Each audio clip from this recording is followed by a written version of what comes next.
हरिओम। वर्ष 2006 की सर्दियों में मुझे अमरनाथ के बर्फीले पहाड़ों से आए एक हिमालय योगी स्वामी आत्मानंद सरस्वती से मिलने का सौभाग्य प्राप्त हुआ। वह तब मिनियापोलिस आए हुए थे और फिर कोई उन्हें विस्कॉन्सिन के मैनोमोनी में हिमालयन एजुकेशन सेंटर दिखाने लेकर आया। वह दिखने में काफी जवान और लगभग 48 से 50 की उम्र के बीच के ही लग रहे थे। हालांकि योगियों की उम्र का अंदाजा लगाना आसान नहीं होता। अक्सर इनका रंग रूप एक छलावा मात्र होता है। मैंने देखा कि उन्होंने अपनी कमर में बस एक पतली सी सूती धोती लपेटी हुई थी और बाकी वह उघड़े बदन थे। यह दिसंबर का महीना था, जब तापमान 20 डिग्री था। मैंने टोपी, दस्ताने, जैकेट और लंबी पैंट सब पहना हुआ था। इसके बावजूद मुझे काफी ठंड लग रही थी, लेकिन हिमालयी योगी ने कहा, मुझे ऐसा मौसम पसंद है, यह मेरे लिए एकदम उपयुक्त है। मैं उनसे पहली बार मिल रहा था और उनके बारे में कुछ जानता भी नहीं था, लेकिन वह मुझसे इस तरह घुल-मिल कर बात कर रहे थे जैसे मुझे पहले से ही जानते हों।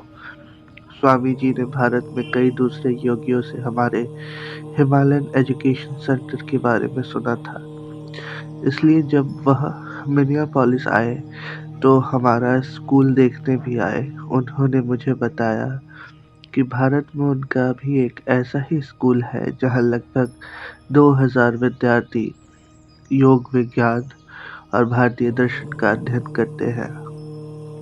उन्हें यह विचार हुआ बहुत रुचिकर लग रहा था कि हम उनके स्कूल के साथ मिलकर एक मिला-जुला कार्यक्रम बनाएं और विद्यार्थियों का आदान प्रदान करें।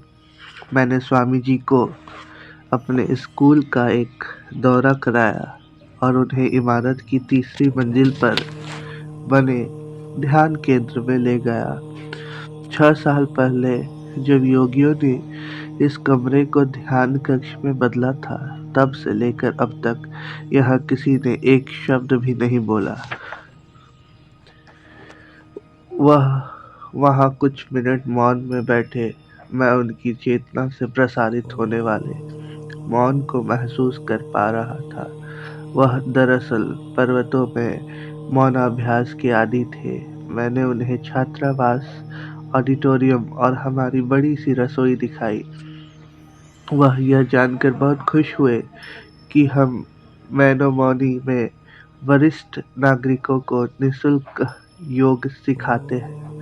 जब स्कूल का दौरा पूरा हुआ तो मैं उन्हें हमारे ऑफिस से ले आया।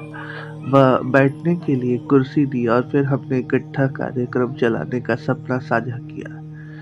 वह हमारे स्कूल में भारत से कुछ विद्यार्थियों को देखकर बहुत खुश हुए और फिर उन्होंने हमें हिमालय के पर्वतों में अपने आवास के दौरान के प्रसंग सुनाने शुरू किए। वह अपने कुछ विद्यार्थियों को उनके पश्चिमी उच्च शिक्षा जारी रखने हेतु विस्कॉन्सिन स्काउट विश्वविद्यालय में हमारे केंद्र पर भेजना चाहते थे। मैंने उनसे पूछा, स्वामी जी, आप हिमालय में सर्दियों के दौरान अपने शरीर को गर्म कैसे रखते हैं? उन्होंने जवाब दिया, वह योगियों को अपने शरीर को गर्म रखने के लिए अपने अपने चक्रों को जागृत करना सीखना पड़ता है, अन्यथा वे इतनी ठंडी जलवायु में मर ही जाएंगे। उन्हें दिसंबर माह में विस्कॉन्सिन का ठंडा मौसम काफी पसंद आया, क्योंकि इसने उन्हें हिमालय के अमरनाथ की बर्फीली जलवायु की याद दिला दी। स्वामी जी ने आगे कहा, हमारी कोटि के योगी सांस लेने और छोड़ने की अलग-अलग तकनीकों का प्रयोग करते हुए श्वास नियंत्रण व तीव्र प्राणायाम का अभ्यास करते हैं। उन्होंने कहा, साल में एक बार सभी योगी इकट्ठा होते हैं और बर्फीले पहाड़ों में बस एक एक पतली सूती धोती पहनकर बैठते हैं।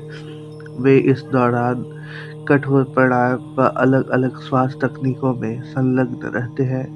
इससे इतनी गर्मी उत्पन्न हो जाती है कि यदि एक गीले तौलियों को उनकी नंगी पीठ पर रखा जाए तो वह सूख सकता है। सुनने में उनकी बातें परियों की कहानी जैसी लग रही थी, लेकिन इतने सारे आध्यात्मिक व रहस्यमय योगियों से मिलने के बाद अब मेरे लिए परी कथा जैसा कुछ भी नहीं रह गया था। इन लोगों का जीवन ऐसे ही अविश्वसनीय प्रसंगों से भरा रहता है और अक्सर इन्होंने अनंत आयु के हिमालयी सन्यासियों के साथ ऐसे जीवन को महसूस भी किया है।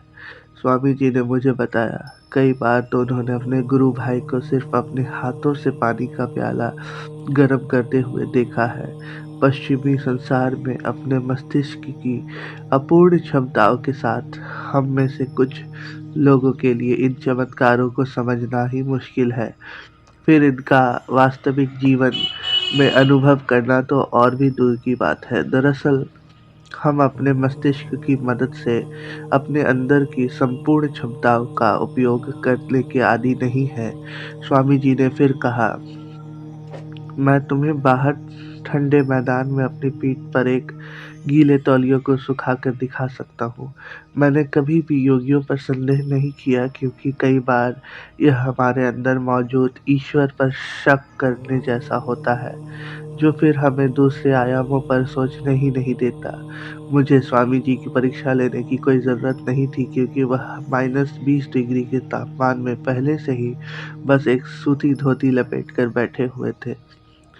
मैं उनका आशीर्वाद प्राप्त करने को काफ़ी उत्सुक था, ताकि उनकी जीवन शैली को और अधिक समझ सकूं। मेरे भीतर हिमालयी योगियों को लेकर एक विशेष सम्मोहन है, और उसी सम्मोहन में मैंने बहुत से ऐसे योगियों का सानिध्य प्राप्त करने में सफलता पाई है।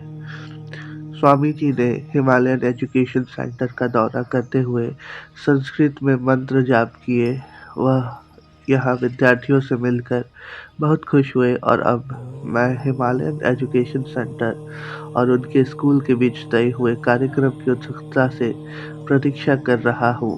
स्वामी आत्मानंद एक बेहद ही कांतिमान व्यक्तित्व के स्वामी हैं, जिनका एक अलग ही आकर्षण और सम्मोहक हंसी है। हिमालयी सन्यासियों से मिलना एक अति दुर्लभ अवसर होता है। यदि आपको भी कभी ऐसे ही किसी सन्यासी से मिलने का अवसर प्राप्त हो, तो उसे हाथ से जाने मत देना। हरि ओम।